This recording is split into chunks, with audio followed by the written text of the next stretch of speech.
বিএনপির ভারপ্রাপ্ত চেয়ারম্যান তারেক রহমানের স্বদেশ প্রত্যাবর্তন উপলক্ষে ঢাকার ৩০০ ফিটে যে গণসংবর্ধনার আয়োজন করা হয়েছে, সেই গণসংবর্ধনায় অংশ নিতে দক্ষিণ অঞ্চলের বিভিন্ন জেলা থেকে নেতাকর্মীরা ছুটছেন রাজধানী অভিমুখে।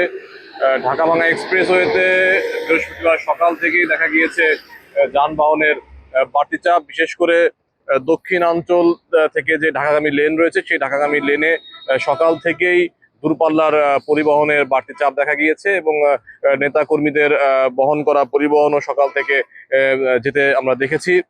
আসলে স্বদেশ প্রত্যাবর্তন উপলক্ষে যেই আয়োজন রয়েছে, সেই আয়োজনকে কেন্দ্র করে দক্ষিণাঞ্চলের এই যে মাদারীপুর জেলা রয়েছে, সেই মাদারীপুরের নেতা কর্মীদের মধ্যে অন্য রকমের উচ্ছ্বাস লক্ষ্য করা গিয়েছে। তারা গতকালকে থেকেই রাজধানী অভিমুখে রওনা দিয়েছেন।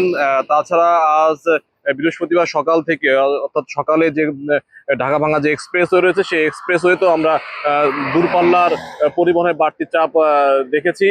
বিশেষ করে দক্ষিণাঞ্চলে যে 21টি জেলা রয়েছে, বিভিন্ন স্থান থেকে নেতাকর্মীরা পরিবহনে করে রাজধানীর উদ্দেশ্যে রওনা দিয়েছেন। অর্থাৎ ভোর রাতের দিকে তারা দূরবর্তী জেলাগুলো থেকে ঢাকার উদ্দেশ্যে রওনা করেছেন এবং সকালের দিকে ঢাকা ভাঙা এক্সপ্রেসওয়েতে আমরা যানবাহনের যে বাড়তি চাপ লক্ষ্য করা গিয়েছে। অন্যদিকে টানা যে 3 দিনের ছুটি, অর্থাৎ বৃহস্পতিবার থেকে শনিবারের যে ছুটি রয়েছে, সেই ছুটিকে কেন্দ্র করে দক্ষিণাঞ্চলগামী যে লেন, সেই লেনেও যানবাহনের বাড়তি চাপ দেখা গিয়েছে। বিশেষ করে ছোট যে পরিবহনগুলো রয়েছে, যাত্রীবাহী বাসের পাশাপাশি ছোট পরিবহনগুলো তো পরিবহনেরও বেশ চাপ আমরা দেখেছি। যারা আসলে ছুটিতে, 3 দিনের যে ছুটি উপলক্ষে বাড়ি ফিরছেন।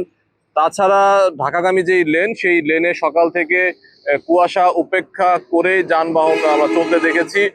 বিশেষ করে দূরপাল্লার যে পরিবহন রয়েছে, সেই পরিবহনে বিএনপি যে নেতা কর্মীরা রয়েছেন বা সাধারণ যে সমর্থক, তারাও ঢাকার উদ্দেশ্যে রওনা হয়েছেন। এই কারণে সকালের দিকে এক্সপ্রেসওয়েতে যানবাহনের যে বাড়তি চাপ, সেই বাড়তি চাপ লক্ষ্য করা গিয়েছে।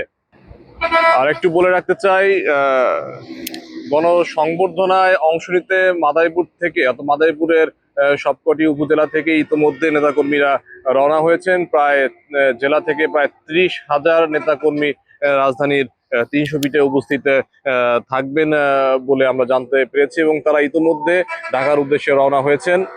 এই ছিল ঢাকা ভাঙা এক্সপ্রেসওয়ের সকালের চিত্র। ইমতিয়াজ আহমেদ, বাংলা নিউজ 24, মাদারীপুর।